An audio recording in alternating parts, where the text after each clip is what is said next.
As valued members of the Florida Realtors Board of Directors, we'd like to offer you a brief overview of some proposed changes to the Florida Realtors bylaws and general policies. For inclusion and transparency, the leadership team circulated these proposals to all of you previously for comment and input. When you opened the notice, you learned there was good news and there was bad news. The bad news is the packet is 21 pages long. The good news is the proposed changes are not complicated.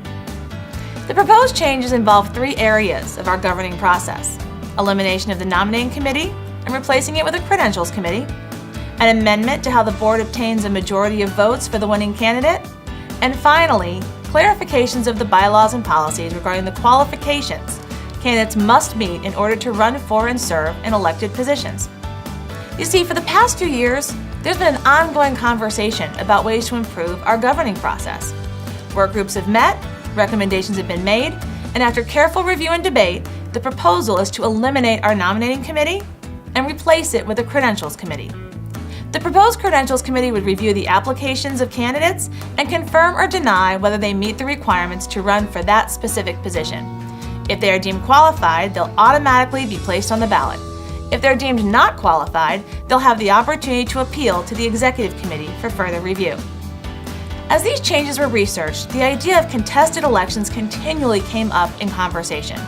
The goal of a purely democratic process for the state officer candidates gained immediate support. That proposed process is in front of you for debate and possible approval.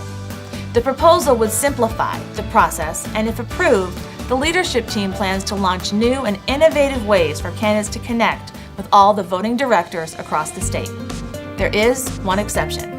The state-allocated NAR directors will continue to be vetted by the NAR Strategy Committee, and a slate will be presented to the Board of Directors. The second change we'd like to highlight is an amendment to the voting process for the election of Florida Realtors officers. Under the current rules, there is more than 2 candidates on the ballot. The board is required to re-vote until one candidate receives a clear majority. Concerned that this could result in the possibility of dozens of ballots, members asked the leadership team for an alternative process. The proposal calls for the candidate who receives the least number of votes to be dropped from the next ballot. That action would increase the likelihood that one candidate would receive a clear majority. Finally, the packet also includes proposed clarifications to the qualifications candidates must possess to be deemed eligible to run for a particular elected office. The majority of these changes address some recent confusion surrounding qualifications and ensure that the rules are crystal clear going forward.